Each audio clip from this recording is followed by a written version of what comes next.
they found that a mutation started to occur where black people gave birth to pigmentless people. Blacks are pigmented types. They gave birth to pigmentless types. Pigmentless types without change of feature. In other words, they would be African in feature, but they would be pigmentless. Okay, their hair, their eyes, and their skin would be pigmentless. That still happens today. An African, a pure African can give birth to pigmentless, but a pure European cannot give birth to a pigmented. Okay, because the European is not original man. He's a mutation of African man. So that you have the albino type, which in the African condition would disappear in 30 years because of the ultraviolet radiation. But in the ice, the problem of ultraviolet radiation is this, that you have three problems in the ice. First of all, the sun is nowhere around. And when it comes out in the summertime, it is weak and tangential. That is, it is slanted rays, it's not straight rays. Okay, then you have the other problem that you have to cover your skin for half the year in heavy animal skins, so then you have another shield from the sun, and then you have to hide in caves near the fire because of the great cold. Okay, that led to the albino type becoming a mutation and then stabilizing itself in the ice, so that you get eye color change, hair color change, and skin color change, but you still have the same bone structure. In other words, they have found skeletons with some skin on them that have pigmentless skin but Africoid features.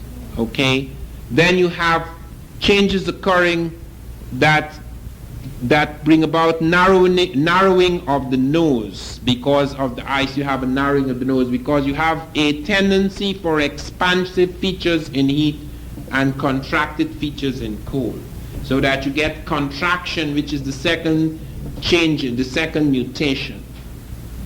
So that when you hear stories like Schweitzer said some years ago when he was alive, and Schweitzer was considered to be a liberal, the African is my brother, but he's my younger brother by several centuries. It's just the opposite. The European is my brother, but he's my younger brother by several centuries. Now, this does not establish inferiority or inferiority of people, because the mutation is not an evolution. I want to make this quite clear. Man did not evolve from the African. The African reached the last evolved stage. Okay, I'm telling you this because this is the argument that has been used for a long time. When I was in graduate school, I was still hearing European teachers telling me that, okay, man was born in Africa, but then he evolved into different kind of man. There's no evolution here. The new studies show that the last evolved type, the highest stage of evolution, this has been shown by convolutions of the brain case size, etc., is the same as in the European, as in the average European. The way they have tried to do this is that they would go into prisons or they would go into hospitals. That's only where they could get good African skulls. And they would find somebody whose brain has been eaten up by a disease or who hasn't read a book in his life, and they would compare that brain with a highly eminent European. No comparison, just like how they compare primitive African societies with highly industrial European societies. Instead of comparing centers of African civilizations with centers of European civilizations in the pre-industrial period, they compare the primitive African with the highly developed European type, so that you don't get a balance, so that you don't really see the lies that are being done. Diop pointed out to me, he said, you cannot imagine the dishonesty of these people. Do you know how many mummies have been destroyed? Thousands! Thousands! These people have destroyed thousands of things that were against their case. Even when he said Ramesses II, and Ramesses II was a pharaoh in one of the most powerful of the dynasties of Egypt. He said, I saw Ramesses. I was one of the few people in the world who saw Ramesses II. He says he was as black as I am, and Sheikh Anta Diop is vividly black. He said when he came back from Paris, he was a white man. They put gamma ray radiation down in that guy and even said he could still establish it through pigmentation studies, but he looked pale, very pale when he came back. And he said that while they may have needed some gamma ray radiation to do some of their studies, it wasn't necessary to that extent. When they realized that it was affecting his pigmentation, they went on and on with it. And you know, the only thing that brought an end to that study was a question I raised. I never knew anything about it. Years passed. I raised this question in 1979. Sheikh Anta Diop never told me what happened to my question until I met him in 1985.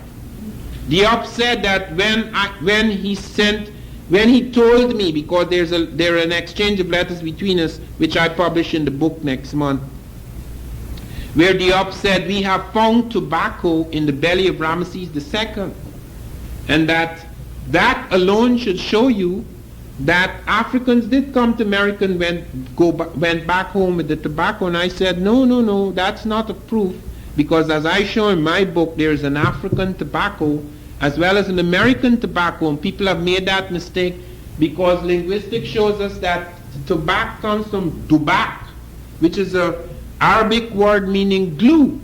Viscosity of the plant produced that word dubak, which was then changed to tobak. And you have tobacco, and this traveled to America because the Americans never used tobacco for the tobacco plant. They were using that for the pipe. The act of smoking and the pipe. They were not using it for the tobacco plant. They had another word for the tobacco plant. Lots of people got mixed up because they didn't realize the relationship that the Moors had carried that word around, and then it had gone into America with the slaves. And it had been there even before the slaves because of the connection between the Arabs and the Africans in their trade.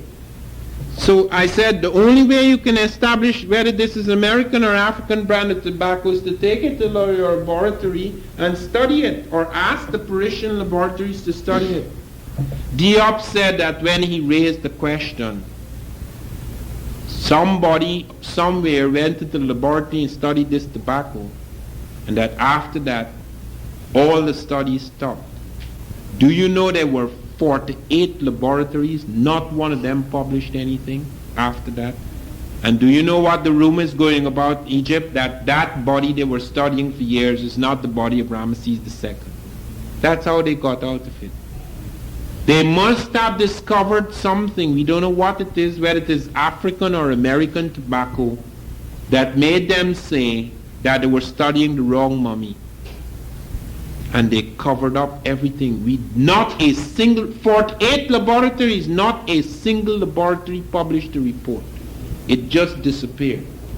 Now, if that had happened 25 years ago, and we were not bright enough to raise those questions, or to get somebody like Diop into UNESCO, they would have had a whole story on us that would have completely wiped out the history of that event. Now, because we raise questions, they are forced to retreat.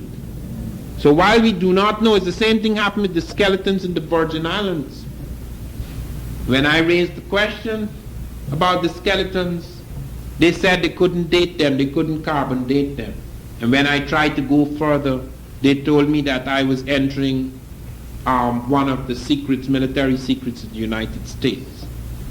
And then to make it worse for me, they told me what the secret was and told me that if I said anything, I would be deported. So I can't even talk about a skeleton. There's something very, very dangerous is happening here.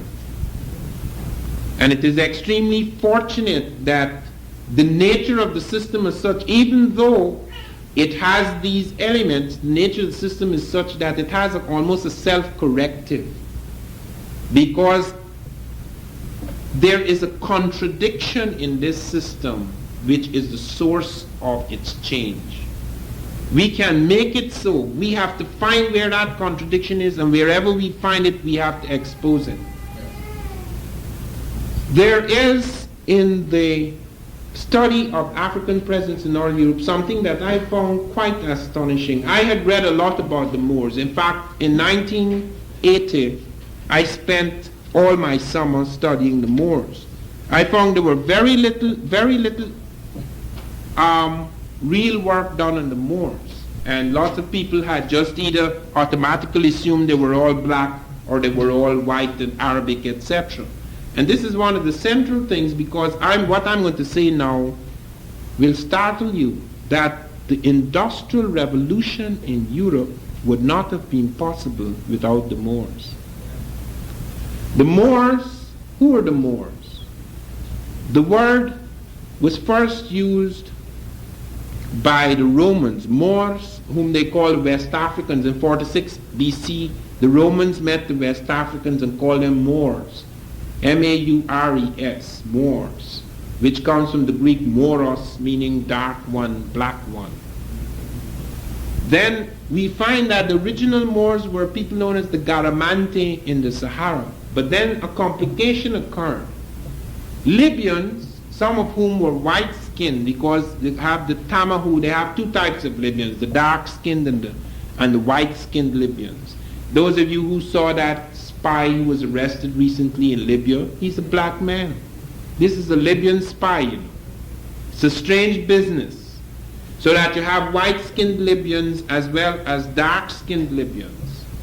And a type that is fair-skinned was known as the tawny Moor or the white Moors. Okay, but when the Arabs, after Muhammad, started charging down into various parts of the world, Arabia at first, before Muhammad, Arabia was very black. This was in the first early part of Arabia, and we find evidence although that an African, Abul Aswan, invented the Arabic script. But by the time Muhammad was born, the African element was in the minority. You have Asiatic and other types coming into Arabia.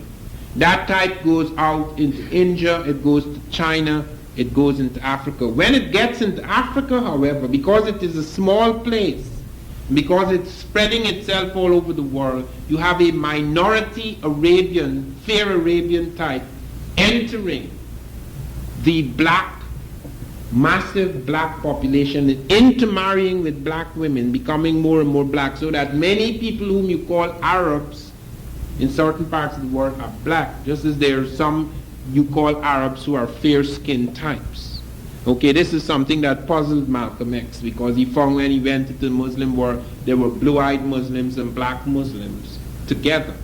It's a very complicated business when you think of the highly polarized white-black thing in America. However, what happened when they went into Africa is that they started intermingling with these Africans, and eventually the Africans began to build very powerful, you see, religion, regardless of who starts it. If it takes hold, a certain idea, it doesn't have to be religion in a church, whether it is a political idea or religious idea. Once it takes hold very powerfully and unifies people, extraordinary things begin to happen. Europe had Christianity, which had unified it, and Europe, of course, got its Christianity initially out of the African world. But it had helped to unify great parts of Europe. But that had lost its force, its tremendous revolutionary force at this time, whereas Islam was new, it was fresh, it had a tremendous revolutionary fire, and it began to pull peoples together, not just the Arabs. And you find that where it struck in parts of Africa, it pulled a body of people together, and eventually you have the African beginning to realize Europe is just next door, and it's a fairly weak Europe. Let's charge. And that's exactly what happened. You have a probe at first on the man called Tariq, whose name is immortalized in our language on the tariff, because he set a tariff or a tax on the people he first encountered. And then Tariq follows him, and Tariq takes 6,000, it said 6,700 Africans, and the rest were fair-skinned Berber and Arabian types, but 6,700 of the first army to go into Europe under the Moors is Africa. And that defeats the Spanish.